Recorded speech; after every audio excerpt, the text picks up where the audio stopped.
Há mais ou menos 2, 3 meses atrás eu tava com esse abdômen que você tá vendo aí na tela.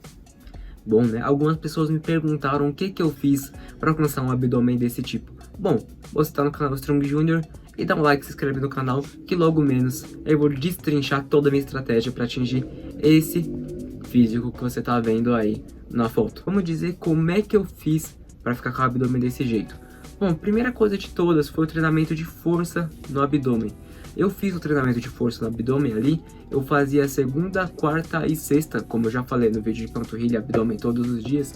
Se você não viu, depois dá uma passada lá.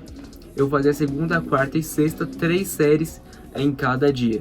Eu fazia depois o treino de costas, depois o treino de perna e depois do outro treino de perna, que era na sexta-feira. Totalizando 9 séries semanais. Mas isso é muito individual. Por exemplo, eu sou um pouco menor, então pode ser que o volume de séries para mim seja diferente do volume de séries para você. Você tem que identificar se você está conseguindo progredir essa carga.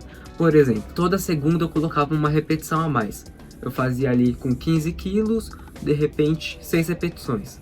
Aí na próxima segunda, 15 quilos, 7 repetições. Você tem que conseguir manter essa progressão linear de carga. Se você não está conseguindo, é bom você identificar se está muito alto o volume, aí você abaixa de repente 20%.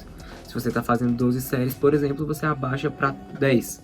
Se 10 ainda está muito, você abaixa para 8. E é nessa metodologia que a gente vai seguindo. Bom, e após fazer o treinamento de força para o abdômen, eu não fiz, mas não fiz nessa época que eu deixei o abdômen definido, que eu finalmente alcancei isso, né? Mas teve uma outra época que eu tava com o abdômen definido, que aí eu ficava com o aspecto até mais bonito. Por quê? Porque eu fazia a prancha isométrica e o vácuo de estômago. Bom, você pode até ver alguns vídeos na internet dizendo que não funciona o vácuo, a prancha para afinar o abdômen, porque fica muito vago dizer que tal exercício serve para afinar a cintura. Mas não é nesse sentido que a gente está se referindo. A gente está se referindo em qual sentido? Esses são 2 exercícios que, quando você faz, você exercita o músculo mais interno da parede abdominal, que é o transverso, o abdominal transverso. Dessa maneira, fortalecendo ele, você fica sem aquele aspecto de barriga para frente. Você fica com aqui mais posturado, além de que a prancha pode reduzir diversos outros fatores posturais. O ideal é que você faça. Além disso, o que eu fiz para manter o abdômen definido é a parte mais difícil, parte do déficit calórico. Eu estava fazendo booking de 1.900 calorias. E aí eu comecei a identificar que eu estava ficando gordinho, tá, o rosto meio arredondado, abaixei as calorias, abaixei 200. Fiquei com 1.700 calorias. E aí eu fiquei fazendo com 1.700 calorias até o peso parar de abaixar. Quando parou de abaixar, eu abaixei para 1.500. E fui fazendo com 1.500 até o peso parar de abaixar. E aí 1.500 foi para 1.300 até o peso parar de abaixar. E aí foi para 1.100. E aí o peso foi parando de abaixar. Fui ficando num platô ali, a gordura não saía mais. Só ia indo a massa muscular embora. Mas o que é mais importante nisso, além do déficit calórico? É o cardio. Porque se você fizer um déficit calórico muito agressivo, é perigoso que você perca muita massa muscular. Então você, por acaso ali, o negócio que eu fazia era 20 minutos de cardio por dia, ainda era pouco. Eu ia pra academia e voltava de bicicleta, que dava um total de 20 minutos. Só que o adequado é que pelo menos ali, se você tenha uma taxa metabólica basal muito alta, você faça pelo menos ali 60 minutos para tirar mais calorias. Dessa maneira você consegue comer mais e preservar mais essa massa muscular. Tá vendo? Aqui no canal Strong Junior é só conhecimento. E o que mais a gente pode falar para fechar tudo isso?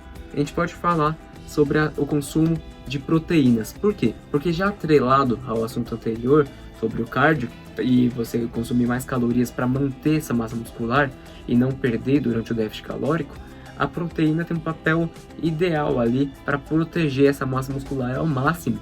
Porque principalmente se você for natural, de um jeito ou de outro você vai acabar perdendo a massa muscular.